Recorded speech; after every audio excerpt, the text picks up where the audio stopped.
శాసనసభ ఎన్నికలకు ముందు నియమించబడ్డటువంటి పోలీస్ కమిషనర్ అభిషేక్ మహంతి రావడంతో పోలీసుల్లో స్థానిక ప్రజల్లో కొంత ధీమా వ్యక్తమవుతుంది. తాము ఇప్పటివరకు మోసపోయాము, బాధలు అనుభవించామంటూ తమ యొక్క బాధలు చెప్పుకోవడానికి పోలీసులు ఒక వేదికగా మారారు. దీంతో బాధితుల పక్షాన పోలీసులు నిలబడుతున్నారు. ఇప్పటికే పలువురు కార్పొరేటర్లను అరెస్ట్ చేశారు.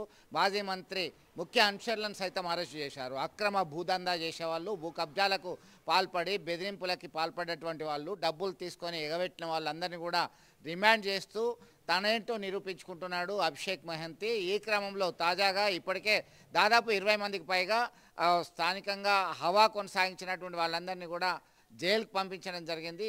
తాజాగా నెల నెల సంపాదించుకుంటూ అవసరాలకు ఉపయోగపడతాయి, ఇంటికి పెళ్ళికి చేసుకోవడానికి అక్కడికి వస్తాయని చెప్పి అనుకున్నటువంటి క్రమంలో చిట్టి టైం అయిపోయినప్పటికీ డబ్బులు ఇవ్వకుండా సతాయించేటువంటి వాళ్ళ భర్తం పడుతున్నారు. తాజాగా బాధితులు ఇచ్చినటువంటి ఫిర్యాదు మేరకు అక్షర చిట్ ఫండ్కి సంబంధించినటువంటి ఎండీని అలాగే పలువురు డైరెక్టర్లను సైతం అదుపులోకి తీసుకోవడం జరిగింది. మొత్తం మీద ఒకటే స్పష్టం చేస్తున్నారు, మీకు జరిగినటువంటి అన్యాయం ఏ విధంగా ఉన్నప్పటికీ పోలీసులను ఆశ్రయించండి.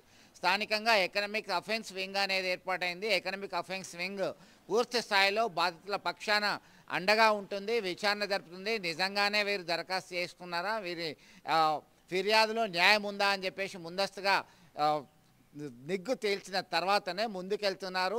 పకడ్బందీగా పలు సెక్షన్ల ప్రకారం కేసులు నమోదు చేస్తున్నారు. ఇట్లాంటి పరిస్థితుల్లో కొంతమంది దుబాయ్ వెళ్ళారు, తమకు ఎప్పుడు మూడుతుందో తమను ఎప్పుడు రిమాండ్ చేస్తారో తెలియని సందిగ్ధంలో కొంతమంది దుబాయ్కి వెళ్ళినటువంటి పరిస్థితి. మరికొంతమంది నా మీద ఫిర్యాదు చేయకు, నీకు సెటిల్మెంట్ చేస్తాను, నీ పత్రాలను నీకు తీసుకో, నీ జాగా నీకు తీసుకో, నీ డబ్బులు నీకు తీసుకో అంటూ బుజ్జగిస్తున్నారు. బాబు నా మీద ఫిర్యాదు చేయకని చెప్పేసి బతులను ఆడుకుంటున్నారు. మొత్తం మీద తన పోలీస్ మార్క్ ప్రజల ఫ్రెండ్లీ పోలీస్ కాదు, ప్రజల పక్షాన నిలబడేటువంటి పోలీస్, న్యాయం ధర్మం పట్ల ఉండే పోలీస్ అని చెప్పేసి ప్రజలంతా చర్చ జరుపుకుంటున్నటువంటి పరిస్థితి అయితే కరీంనగర్లో గమనించవచ్చు. వీడియో జర్నలిస్ట్ సుమంత్తో కలిసి చంద్రశేఖర్ RTV కరీంనగర్ నుండి.